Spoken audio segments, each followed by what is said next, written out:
بسم اللہ الرحمن الرحیم۔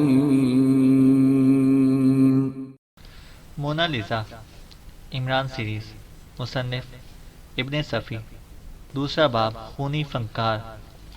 سر سلطان مستربانہ انداز میں مسلسل ٹہلے جا رہے تھے، لیکن وہ اس طویل برآمدے میں تنہا نہیں تھے۔ عمران بھی تھا، اور ایسی لا تعلقی سے ایک آرام دہ کرسی میں نیم دراز تھا، جیسے نہ اسے سر سلطان کی پرواہ ہو اور نہ اس پراسرار کتاب کی جو اس کی آنکھوں کے سامنے اڑا دی گئی تھی۔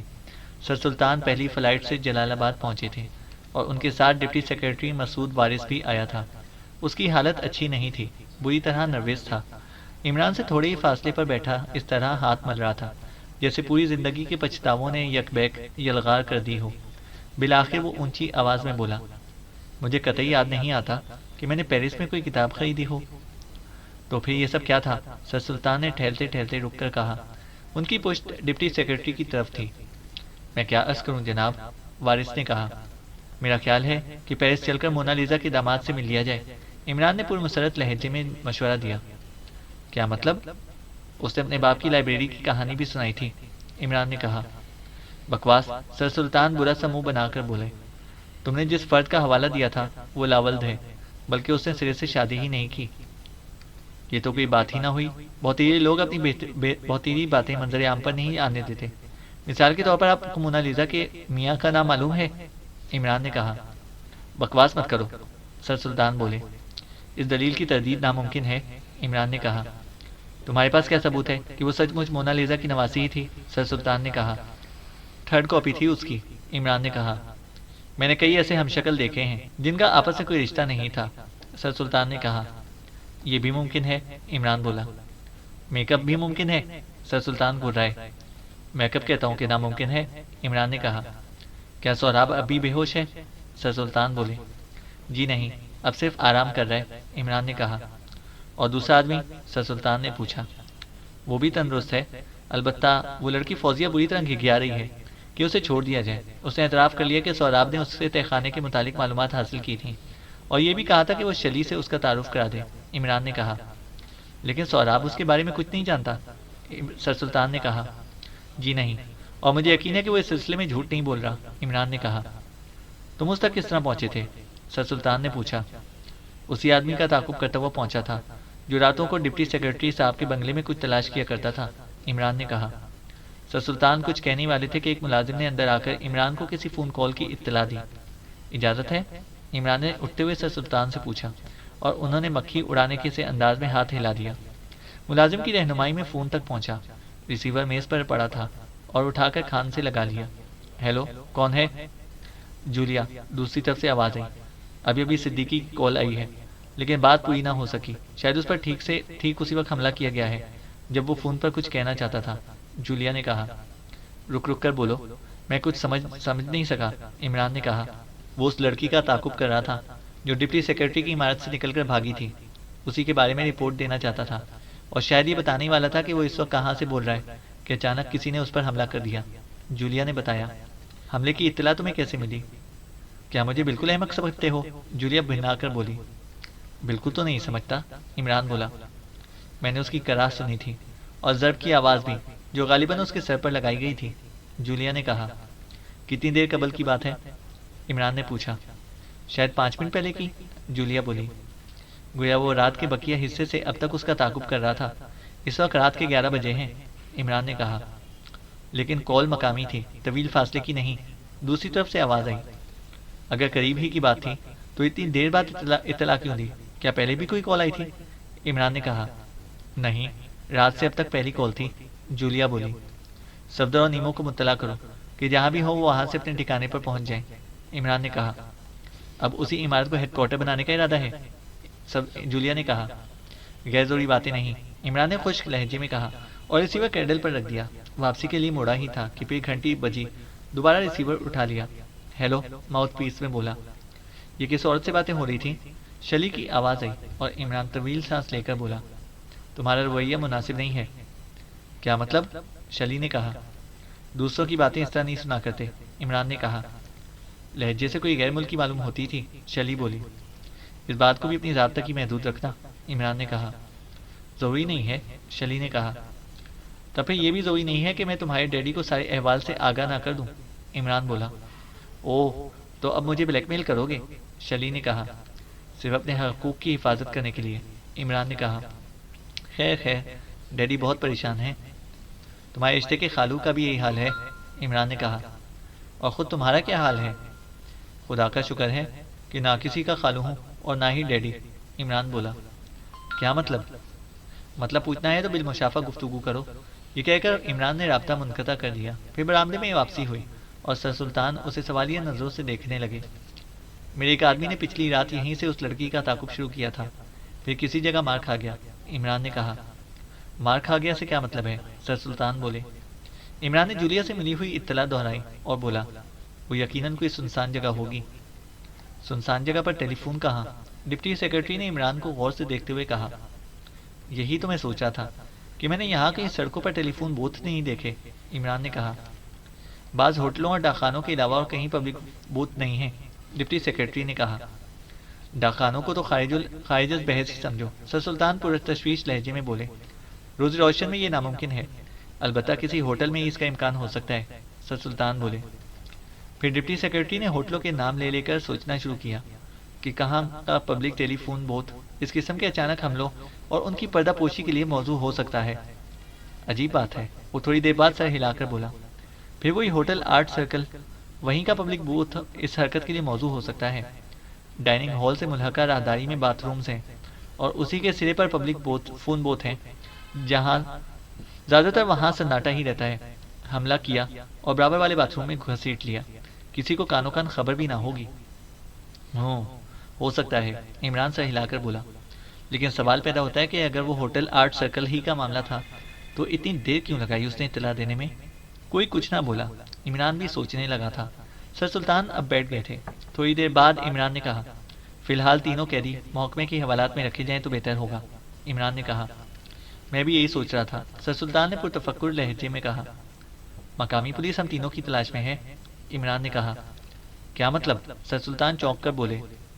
میرا مطلب تھا میری، شلی اور فوزیہ کی تلاش میں، عمران نے مسکرا کر کہا۔ میرا دل چاہتا ہے کہ اس لڑکی کو گولی مار دوں، ڈپٹی سیکرٹری نے کہا۔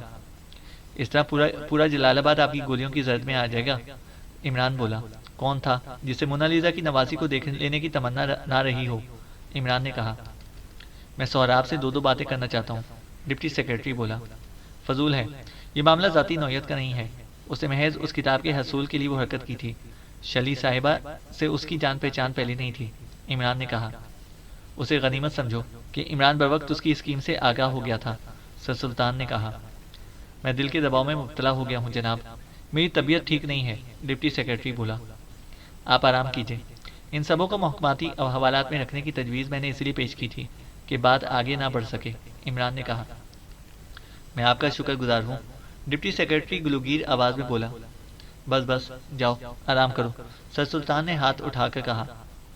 ڈپٹی سیکرٹری کا ان کا شکریہ ادا کر کے چلا گیا اور سر سلطان نے عمران کو اشارے سے قریب بلا کر پوچھا، لڑکی کے بارے میں کیا چھپانے کی کوشش کر رہے ہو؟ کچھ بھی نہیں، عمران نے کچھ ایسے انداز میں کہا کہ سر سلطان خفیف سے ہو کر رہ گئے اور پھر انہوں نے اس سلسلے میں مزید کوئی سوال نہ کیا۔ صفدر اور نیمو جولیا کی ہدایت کے مطابق اس عمارت میں پہنچ گئے تھے جہاں ان کا قیام تھا۔ جولیا ہی سے انہیں معلوم ہوا تھا کہ لوئیسا کس طرح عمران کو جل دے کر نکلی اور مفقود الخبر ہو گئی۔ آخر وہ کتاب کیسی تھی جس کی اہمیت کا علم اس کے مالکوں کو بھی نہیں تھا، نیمو نے کہا۔ کبھی کبھی ایسا بھی ہوتا ہے، ایک بار ایک صاحب نے نیلام میں ایک ڈیسک خریدی اور گھر لے آئے، پھر کچھ لوگ ان کے پیچھے لگ گئے، ڈیسک چوری ہو گئی اور آج تک معلوم نہ ہو سکا کہ چکر کیا تھا۔ بہت معمولی سی ڈیسک تھی، بہت تھوڑی قیمت میں ہاتھ آ گئی۔ ایک بات بالکل سمجھ میں نہیں آئی، دفعتاً نیمو چونک کر بولا، آخر مونا لیزا کی نواسی کیوں؟ کتاب تو فوزیہ بھی اڑا سکتی تھی۔ جولیا کے بیان کے مطابق سہراب کو یہ بات فوزیہ ہی سے معلوم ہوئی تھی کہ اس عمارت میں کوئی تہخانہ بھی ہے۔ تہخانے کا علم گھر کے افراد کے علاوہ اور کسی کو نہیں تھا، لیکن شلی نے فوزیہ کو اس کے بارے میں بتا دیا تھا، کیا وہ اسے تہخانہ دکھا بھی نہیں سکتی تھی؟ میرا خیال ہے کہ سہراب فوزیہ ہی کے توسط سے وہ غیر اہم کتاب حاصل بھی کر سکتا تھا، نیمو کہتا چلا گیا۔ بات تو ٹھیک ہے، صفدر سر ہلا کر بولا۔ پھر ہنگامہ کیوں برپا ہوا؟ نیمو نے کہا۔ خدا جانے، کسی قسم کا پبلسٹی اسٹنٹ تو نہیں تھا، نیمو نے کہا۔ اگر ہے بھی تو وہی گرو گھنٹال جانتے ہوں گے، میں نے تو اب ان کے معاملات میں سر کھپانا ہی چھوڑ دیا ہے، جو کچھ کہا گیا کر دیا۔ صفدر نے کہا۔ میں چھیڑوں گا یہ قصہ، نیمو نے کہا۔ صفدر کچھ نہ بولا۔ تھوڑی دیر بعد کسی نے باہر سے کال بیل کا بٹن دبا دیا۔ نیمو نے صدر دروازہ کھولا تو اپنے سامنے ایک اجنبی کو پا کر متحیرانہ انداز میں کوئی سوال کرنا چاہتا تھا کہ ہاتھ اٹھا کر بولا، وقت ضائع نہ کرو، مجھے اندر آنے دو۔ خدا کی پناہ، آپ ہیں؟ نیمو پیچھے ہٹتا ہوا بولا۔ ہاں، اس عمارت سے برآمد ہونے کے لیے میک اپ ضروری تھا۔ میرا خیال ہے کہ وہ لوگ میری طاق میں ہیں، عمران نے کہا۔ تو پھر وہاں سے برآمد ہونے والے ہر شخص کا تعاقب کیا جاتا ہوگا، نیمو بولا۔ نہیں، میرا تعاقب نہیں کیا گیا، لیکن اگر میں میک اپ میں نہ ہوتا تو ضرور کیا جاتا، عمران نے کہا۔ وہ اس کمرے میں آئے جہاں صفدر بیٹھا ہوا تھا۔ عمران بولتا ہوا ہی کمرے میں داخل ہوا تھا، ورنہ صفدر بھی کسی اجنبی کو دیکھ کر اس طرح اطمینان سے بیٹھا نہ رہتا۔ کیا تمہیں صدیقی کے بارے میں علم ہو چکا ہے؟ عمران نے اس سے سوال کیا۔ نہیں تو کوئی خاص بات، صفدر بولا۔ عمران جولیا سے ملی ہوئی اطلاع دہراتا ہوا بولا۔ اصلیت جو بھی ہو، لیکن میری دانست میں صدیقی کا تعاقب اسی وقت شروع کر دیا گیا ہوگا جب وہ لوئیسا کے پیچھے چلا ہوگا، عمران نے کہا۔ اور اس وقت فون کرنے تک تعاقب جاری رہا ہوگا، نیمو بولا۔ سوال ہی پیدا نہیں ہوتا، عمران نے کہا۔ پھر آپ کیا کہنا چاہتے ہیں؟ صفدر نے کہا۔ قابو میں کر لینے کے بعد کال کرائی گئی ہے اور اسے ایسا رنگ دینے کی کوشش کی گئی ہے کہ کال کرتے وقت اچانک حملے کا تاثر پیدا ہو، عمران نے کہا۔ تو اس کا یہ مطلب ہوا کہ انہیں جولیا کے ٹھکانے کا بھی علم ہو گیا ہوگا، صفدر بولا۔ ظاہر ہے، میری سمجھ میں تو کچھ بھی نہیں آ رہا، سارجنٹ نیمو بولا۔ کیا سمجھ میں نہیں آ رہا؟ عمران نے کہا۔ اگر مقصد کتاب کا حصول تھا تو اب اس قسم کی چھیڑ چھاڑ کیوں؟ 1.25 کا سوال ہے، عمران نے کہا۔ مجھے جواب چاہیے، نیمو نے کہا۔ میری دانست میں کتاب کی کوئی اہمیت نہیں، عمران نے کہا۔ تم نے دیکھا؟ نیمو نے صفدر کے شانے پر ہاتھ مار کر کہا۔ میں پہلے ہی کہہ چکا ہوں کہ میں نے سوچنا چھوڑ دیا ہے، صرف عمل کرتا رہتا ہوں ہدایات کے مطابق، صفدر بولا۔ میرا خیال یہ ہے جناب، نیمو نے عمران کو مخاطب کیا، کتاب کے حصول کے لیے جو طریقہ کار اختیار کیا گیا تھا اس میں ڈھول پیٹنے کا سا انداز پایا جاتا ہے۔ یہی کام انتہائی خاموشی سے بھی ہو سکتا تھا۔ کتاب فوزیہ کی توجہ سے بھی حاصل کی جا سکتی تھی، کسی کو کانو کان خبر بھی نہ ہوتی۔ ہیئر، عمران خوش ہو کر بولا، تم پر ایکسٹرو کی محنت ضائع نہیں ہوئی۔ اوہ، تو آپ کا بھی یہی خیال ہے؟ صفدر کے لہجے میں حیرت تھی۔ عمران نے سر کو اثباتی جنبش دی اور کچھ سوچتا رہا۔ لیکن اس کا مقصد کیا ہو سکتا ہے؟ صفدر نے سوال کیا۔ پتہ نہیں، اب دیکھیں گے، عمران نے لاپرواہی سے کہا۔ صدیقی، اس کے لیے کیا کریں؟ نیمو بولا۔ وہی جو وہ لوگ چاہتے ہیں، عمران نے کہا۔ میں سمجھا نہیں، نیمو بولا۔ ایسی جگہوں پر اس کی تلاش کرو جہاں فون کرتے وقت اس پر حملے کا امکان نظر آئے، عمران نے کہا۔ کسی ڈرگ اسٹور سے تو ناممکن ہے، کوئی ایسا پبلک فون بوتھ ہو سکتا ہے جو کسی سنسان جگہ پر واقع ہو، نیمو نے کہا۔ یہاں کسی شاہراہ پر کوئی بوتھ نہیں لگایا گیا، عمران بولا۔ پبلک بوتھ یا تو ڈاک خانوں میں ہیں یا ہوٹلوں میں۔ ڈاک خانوں میں حملے کا امکان نہیں ہے، عمران نے کہا۔ درست، نیمو اس کی آنکھوں میں دیکھتا ہوا بولا۔ اب ہوٹلوں پر دھیان دو، عمران بولا۔ آپ نے بے حد آسان بنا دیا، نیمو ہنس کر بولا۔ اس سے بھی زیادہ آسان ملاحظہ فرمائیے، آرٹ سرکل کے پبلک بوتھ کے علاوہ اور کہیں کا بوتھ اس حرکت کے لیے موزوں نہیں ہے، عمران نے کہا۔ جولیا نے بھی اسے ہمارے سر مار دیا ہے، اپنی نگرانی میں اسے پیتھیڈین کے انجیکشن نہیں دلوا سکتی، نیمو نے کہا۔ کس حال میں ہے؟ عمران نے پوچھا۔ بالکل ٹھیک ہے، پیتھیڈین کی مطلوبہ مقدار اس کے سسٹم میں پہنچ رہی ہے، نیمو نے کہا۔ پھر صفدر عمران کو فوزیہ کے کمرے میں پہنچا کر واپس چلا گیا۔ عمران قفل کھول کر کمرے میں داخل ہوا۔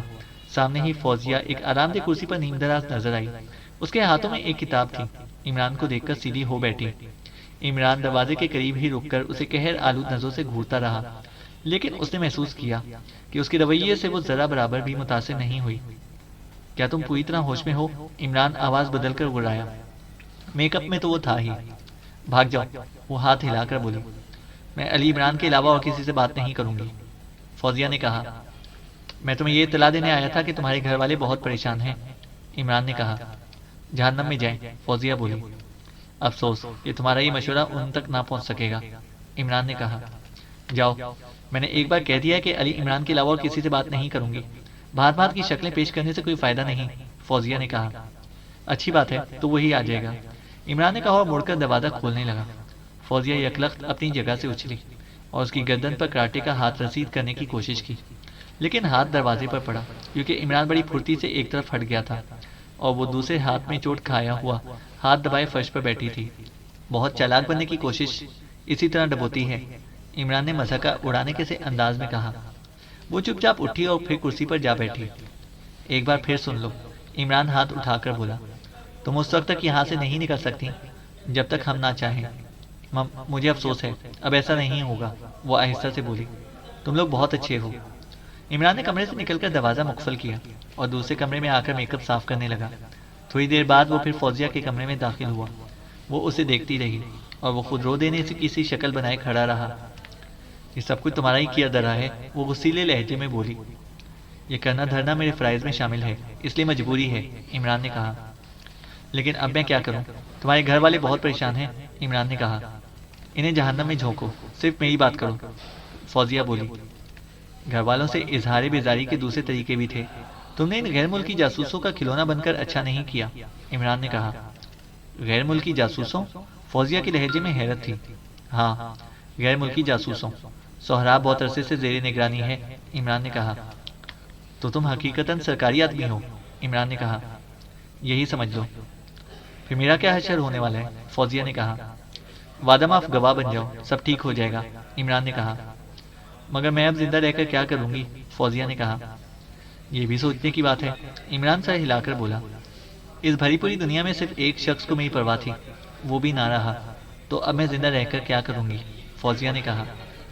ادھر ادھر بھٹکنے کی بجائے تم نے اسی پر اعتماد کیا ہوتا۔ میری معلومات کے مطابق سمد نظامی بہت اچھا آدمی تھا، عمران نے کہا۔ لیکن میری ٹو میں رہتا تھا، فوزیہ نے کہا۔ محض اس لیے کہ اسے تمہاری پرواہ تھی۔ تمہارے گھر والوں نے تو شاید کبھی پوچھا بھی نہ ہو کہ تم کیا کرتی ہو، کہاں سے رقومات حاصل کرتی ہو، عمران نے کہا۔ مت بات کرو ان کی، وہ جھنجھلا کر بولی۔ سب جہنم میں جائیں۔ شاید ابھی تک تمہارے ضمیر نے ملامت نہیں کی، عمران نے کہا۔ میرا ذاتی معاملہ ہے، وہ آنکھیں نکال کر بولی۔ مونا لیزا کی وہ تصاویر کس نے بنائی تھی؟ عمران نے پوچھا۔ میں نہیں جانتی۔ کیا تمہارا رول صرف اتنا ہی تھا کہ شلی کو آرٹ گیلری تک لے جاؤ؟ عمران نے پوچھا۔ سہراب نے مجھ سے یہی کہا تھا، فوزیہ نے کہا۔ تہخانے سے متعلق تم ہی نے اسے اطلاع فراہم کی تھی، عمران نے کہا۔ ہاں، اگر تم چاہتی تو شلی کو اس پر آمادہ کر سکتی تھی کہ وہ تمہیں تہخانہ بھی دکھا دیتی، عمران نے کہا۔ ہاں، یہ میرے لیے ممکن تھا، فوزیہ نے کہا۔ لہٰذا سوال پیدا ہوتا ہے کہ سہراب نے اس کتاب کے حصول کے لیے صرف تم ہی سے کام کیوں نہیں لیا، عمران نے کہا۔ اس کا جواب تو سہراب ہی دے سکے گا، مجھے اس نے کچھ نہیں بتایا تھا، فوزیہ بولی۔ لوئیسا کب اور کہاں سے آئی تھی؟ عمران نے پوچھا۔ میں یہ بھی نہیں جانتی۔ پھر تم جانتی کیا ہو؟ عمران بولا۔ سہراب کے اصل بزنس کے بارے میں بہت کچھ جانتی ہوں، فوزیہ نے کہا۔ وہ تو میں بھی جانتا ہوں، لیکن مجھے اس سے کوئی سروکار نہیں، عمران نے کہا۔ آخر وہ کتاب کیسی تھی جس کی اہمیت کا علم شلی اور اس کے گھرانے کو بھی نہیں تھا؟ فوزیہ نے کہا۔ عمران کچھ نہ بولا، کسی گہری سوچ میں ڈوب گیا۔ فوزیہ اسے ٹٹولنے والی نظروں سے دیکھتی رہی۔ تھوڑی دیر بعد وہ مایوسانہ انداز میں سر ہلا کر بولا، تم میری کوئی مدد نہ کر سکو گی، حالانکہ میری خواہش ہے کہ تمہارے کسی کام آؤں، فوزیہ نے کہا۔ کوشش کرو تو آ سکتی ہو، عمران بولا۔ کس طرح کوشش کروں؟ اس کے ایسے ملنے والوں کے بارے میں بتاؤ جن سے کاروباری تعلقات نہیں تھے، عمران نے کہا۔ بہت تیرے ہوں گے، فوزیہ نے کہا۔ ایسوں کے نام بتاؤ جنہیں وہ اہمیت دیتا ہو، عمران نے کہا۔ میں اس کے لیے یہاں منشیات کی تقسیم کا کام کرتی تھی، اس کے علاوہ مجھے کبھی اور کوئی ذمہ داری نہیں سونپی گئی۔ ساجد جمالی بھی تمہارے قبضے میں ہے، تم اس سے پوچھ گچھ کیوں نہیں کرتے؟ میرا کام ایسا نہیں تھا کہ سہراب کے قریب رہ سکتی۔ اوہ ٹھہرو، وہ ہاتھ اٹھا کر رہ گئی، ایسا لگتا تھا جیسے اچانک کوئی اہم بات یاد آ گئی ہو۔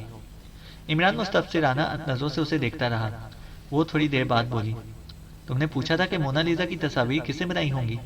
اس کا یہ مطلب ہوا کہ تم سہراب کو مصور تسلیم کرنے پر تیار نہیں ہو، فوزیہ نے کہا۔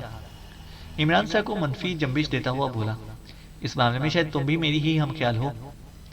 میری دانست میں تو وہ ایک سیدھی لکیر بھی نہیں کھینچ سکتا، فوزیہ نے کہا۔ مجھے ایک یوریشین آرٹسٹ یاد آ رہا ہے جس کا تعلق ساجد جمالی نے سہراب سے کرایا تھا۔ میں وہاں موجود تھی، ہم سب ایک میدان میں کھڑے تھے۔ اس آرٹسٹ نے وہیں کھڑے کھڑے اپنے جوتے کی نوک سے زمین پر سہراب کا چہرہ بنایا تھا، فوزیہ نے کہا۔ جوتے کی نوک سے؟ عمران کے لہجے میں حیرت تھی، اور اتنی جلدی کہ ہم سب متحیر رہ گئے۔ لیکن وہ آرٹسٹ کی حیثیت سے مشہور نہیں ہے، بلکہ پھلوں کی فارمنگ کرتا ہے، اور پھولوں کی نئی اقسام تیار کرنے کے سلسلے میں اس نے خاصی شہرت حاصل کی ہے، فوزیہ نے کہا۔ کب کی بات ہے؟ مطلب یہ کہ یہ تعارف کب ہوا تھا؟ عمران نے پوچھا۔ کوئی 6 ماہ پہلے کی بات ہے۔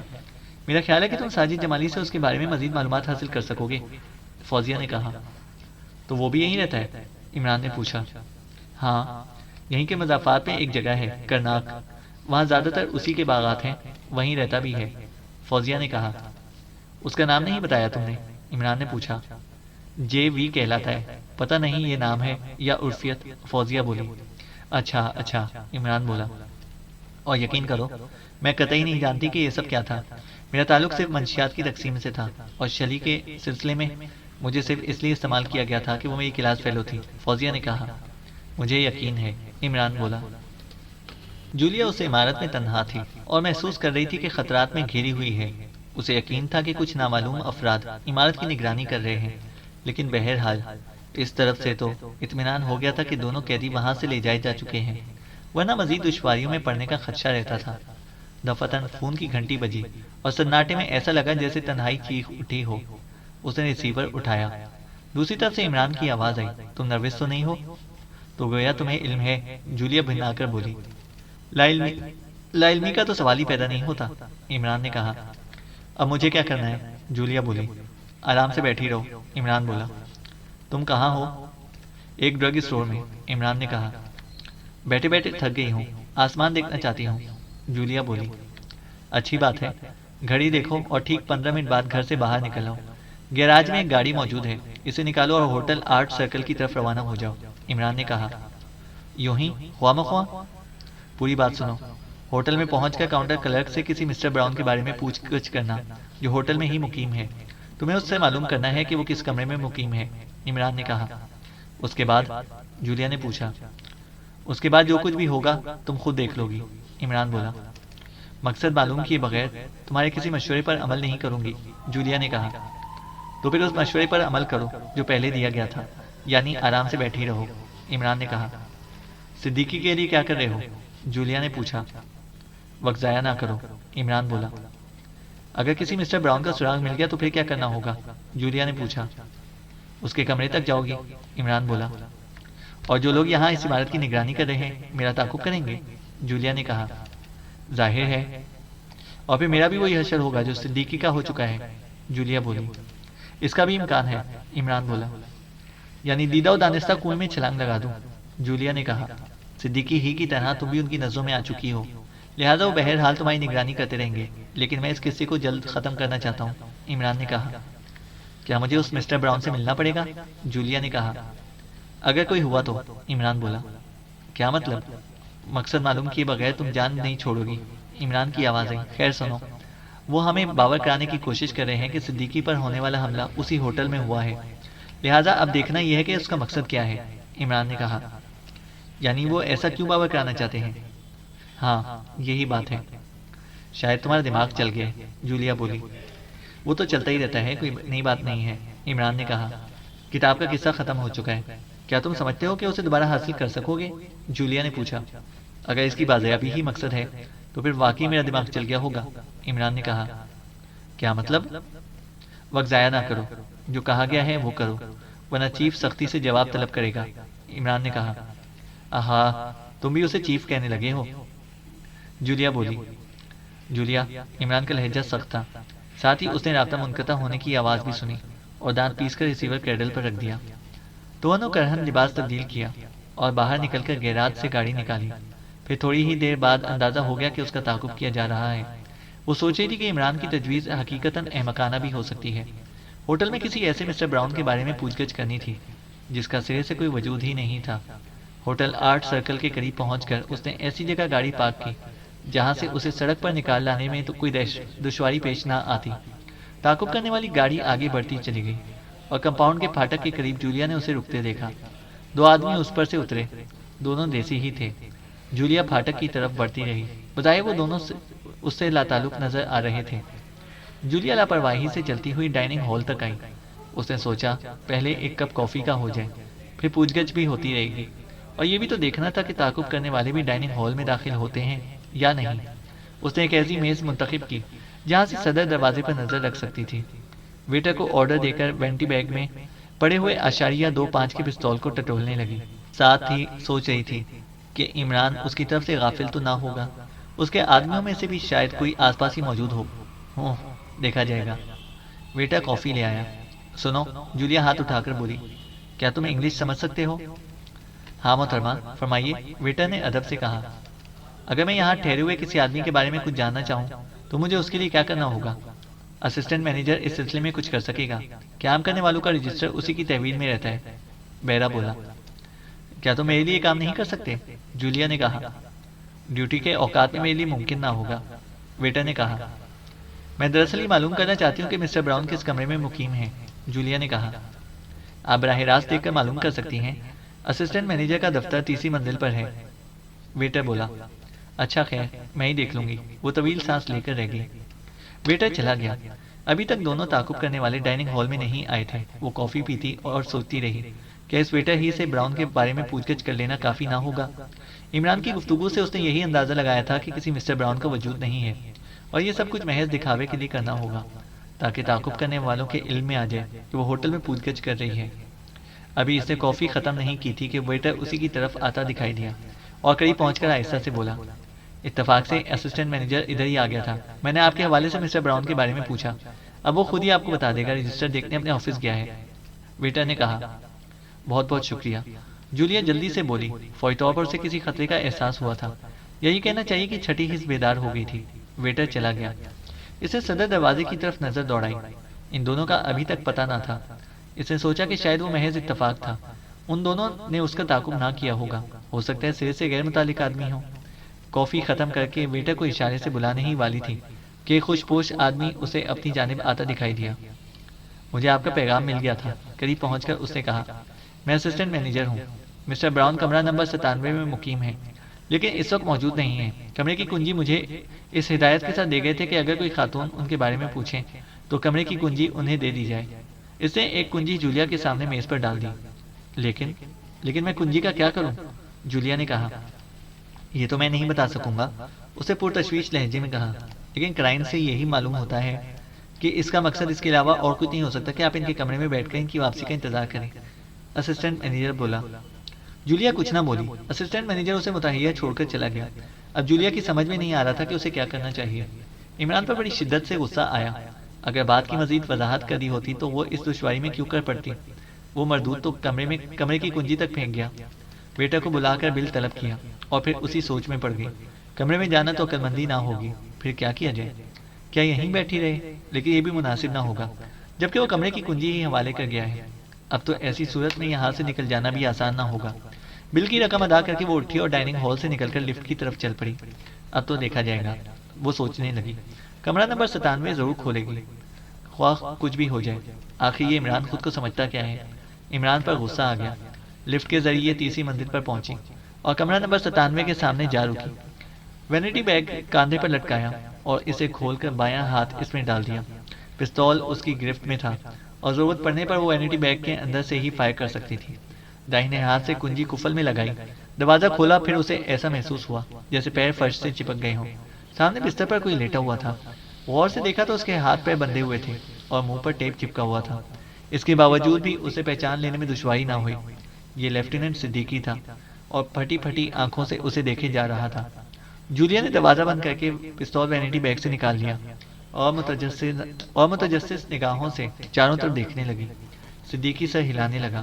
وہ سمجھ گئی کہ کیا کہنا چاہتا ہے۔ شاید وہ بتانے کی کوشش کر رہا تھا کہ وہاں اس کے علاوہ اور کوئی موجود نہیں ہے۔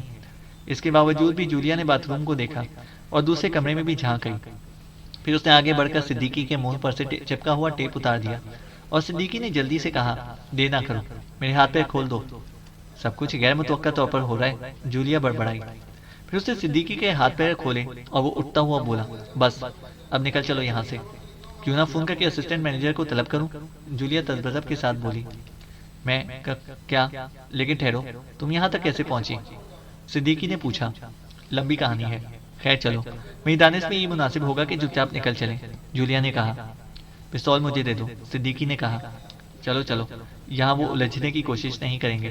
اور پھر حالات کے تحت جولیا جملہ پورا کیے بغیر خاموش ہو گئی۔ تمہاری کوئی بات میری سمجھ میں نہیں آ رہی، اور تمہارا یہاں پائے جانا کب میری سمجھ میں آیا ہے؟ جولیا نے کہا۔ جولیا نے باہر نکل کر دروازہ مقفل کیا اور کنجی قفل میں ہی رہنے دی۔ کمروں میں اسے کسی قسم کا سامان نہیں دکھائی دیا تھا۔ وہ لفٹ کے ذریعے سیدھے گراؤنڈ فلور تک چلے گئے۔ کمپاؤنڈ میں پہنچ کر پھاٹک کا رخ کیا، لیکن کوئی ایسا دکھائی نہ دیا جس پر راہ میں حائل ہو جانے کا شبہ کیا جا سکتا، اور اب وہ گاڑی میں بھی کہیں نظر نہیں آ رہی تھی جو کچھ دیر پہلے جولیا کی گاڑی کے پیچھے لگی رہتی تھی۔ جولیا نے اپنی گاڑی کی ڈرائیونگ سیٹ پر بیٹھتے ہوئے صدیقی سے کہا، تم پچھلی سیٹ پر بیٹھو، عقب میں نظر رکھنا۔ انجن اسٹارٹ کر کے گاڑی سڑک پر اتاری، اور اب اس کا رخ قیامگاہ کی طرف تھا۔ تم اچانک اس طرح وہاں کیسے پہنچ گئی؟ صدیقی نے پوچھا۔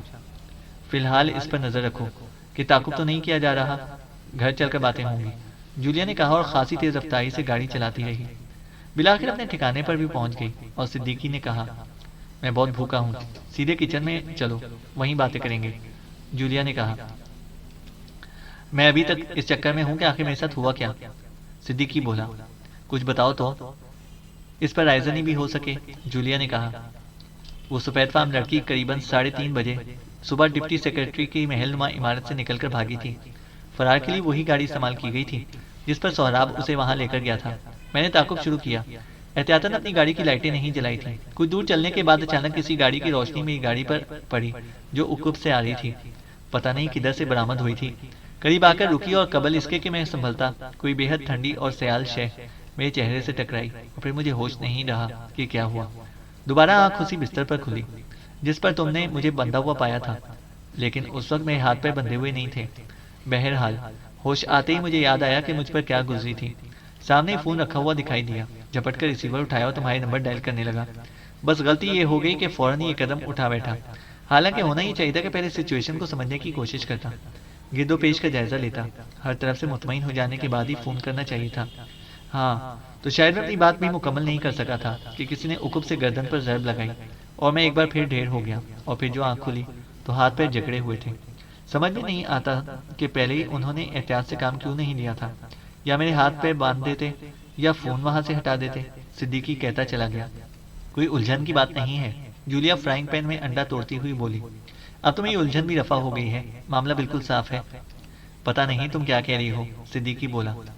میری کہانی کے بغیر تمہاری کہانی مکمل نہیں ہو سکتی، اب مجھ سے سنو، جولیا نے کہا، اور اس کی ادھوری کال ریسیو کرنے کے بعد سے واقعات دہرانے شروع کر دیے، اور وہ متحیرانہ انداز میں سنتا رہا۔ جولیا نے اپنی بات ختم کر کے سوال کیا، کیا سمجھے؟ اس کے علاوہ اور کیا سمجھ سکتا ہوں کہ پہلے انہوں نے مجھے پکڑا اور پھر اپنی خوشی سے تمہارے حوالے کر دیا؟ صدیقی نے کہا، مقصد؟ جولیا اس کی آنکھوں میں دیکھتی ہوئی بولی، مقصد بھی یہی ہو سکتا ہے کہ ہم اپنے مقصد کے حصول میں کامیاب ہوئے، اب تم سب جہنم میں جاؤ۔ صدیقی نے کہا، بالکل ٹھیک سمجھے، میرا بھی یہی خیال ہے، جولیا بولی۔ لیکن اگر تم اس ہوٹل تک نہ پہنچ جاتی تو کیا ہوتا؟ صدیقی بولا، وہ تمہیں کسی سڑک پر پھینکوا دیتے، لیکن اس کا اندازہ غلط نہیں تھا کہ عمران اسی نتیجے پر پہنچے گا کہ تم پر حملہ اسی ہوٹل کے پبلک فون بوتھ میں کیا گیا ہوگا۔ جولیا نے کہا، لیکن طریقہ کار تو وہ نہیں تھا، میں نے کمرے سے فون کیا تھا۔